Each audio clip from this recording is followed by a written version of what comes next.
మీరు బంగారం తాకట్టు పెట్టి ఆ బంగారం డబ్బులు కట్టలేక ఇబ్బంది పడుతున్నారా? ఆచారి గోల్డ్ వాళ్ళు మీ బంగారం కొని మీ లోన్ తీర్చి మిగిలిన డబ్బులు మీకు ఇచ్చేస్తారు.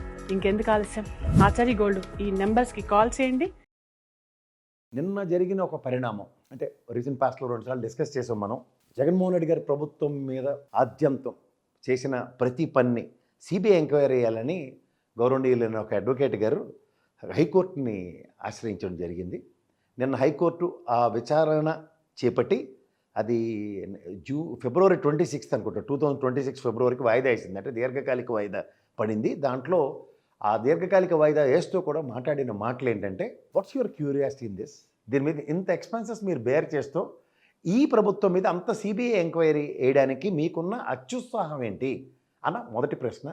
రెండోది, ఇట్లాంటి అనోనియస్ సర్కమ్స్టాన్సెస్లో డెసిషన్ మేకింగ్ అన్నది మా పరంగా ఉండవలసిన దగ్గర, అంటే మేము ఒక తీవ్రతని ఈ ప్రభుత్వం అండ్ ఆ ప్రభుత్వం అన్న కంపారిజన్స్లో ఈ ప్రభుత్వం గత ప్రభుత్వ లోపాలని ఆద్యంతం గౌరవ న్యాయస్థానాన్ని ఆశ్రయిస్తుంటే ఒక స్పెషల్ డిస్క్రిప్షన్ మేము తీసుకుని దాన్ని సోమోటోగా గత ప్రభుత్వం తీసుకున్న కొన్ని నిర్ణయాలని సిబిఐ ఎంక్వైరీ చేయడానికి మాకున్న డిస్క్రిప్షన్స్ని అగైన్ నువ్వు రిట్రీవ్ చేస్తూ దాన్ని ఇంకొకసారి ప్రేరణ కలుగు చేస్తూ మమ్మల్ని ప్రోవోక్ చేసే నేచర్లోనే ఈ కేసు యొక్క పూర్వపరాలు ఉన్నాయన్న నేపథ్యంలో దాన్ని సునిశ్చితంగా పరిశీలించవలసిన బాధ్యత మా మీద పెడుతున్నందుకు అన్న దగ్గర కన్నా అనవసరంగా లేని వాటిల్లో అంకురం సినిమాలో రేవతమ్మలాగా ఓవర్ యాక్షన్ చేస్తే కుదరదు అన్న కోణంలో ఖచ్చితంగా ఫుడ్ డౌన్ చేసి చెప్పిందని మాత్రం గౌరవ హైకోర్టుకి ఖచ్చితంగా అభినందించవలసిన విషయం. అంటే కోర్టును అభినందించేంత స్థాయిని అది కాదు, కానీ అంటే ఒక ప్రభుత్వ కార్యకలాపాలు నాకు తెలిసినంత వరకు మేజర్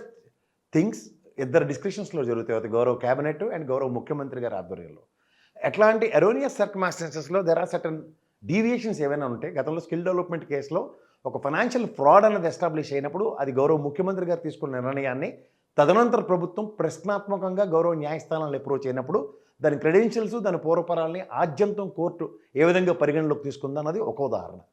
తర్వాత కాళేశ్వరం ప్రాజెక్ట్ ఇక్కడ తెలంగాణలో మనకి క్యాబినెట్ నిర్ణయమా అన్న దగ్గర సంశయాత్మకంగా దాని మీద వస్తున్న రిపోర్ట్లు, దాని యొక్క పూర్వపర ప్రస్థానాలు. And apart from all this, ఈ రోజు ఉన్న ఈ సిచ్యువేషన్స్ని క్యాబినెట్ పరంగా తీసుకున్న నిర్ణయాల్ని మేజర్ కింద పరిగణిస్తూ గౌరవ న్యాయస్థానం ఒక ప్రజాస్వామ్యంలో ప్రజాప్రభుత్వం ప్రజాహితం కోసం తీసుకునే నిర్ణయాలని తదనంతర ప్రభుత్వాలు until and then it is not been properly proved to the extraordinary loss to the exchequer అన్న దగ్గర ఆ ప్రాతిపదికమైన గౌరవ న్యాయస్థానం ఈ కేసుని వాయిదా అనే సున్నితంగా తిప్పికొట్టిన నేపథ్యాన్ని మాత్రం ప్రజలు గ్రహించగలగాలి.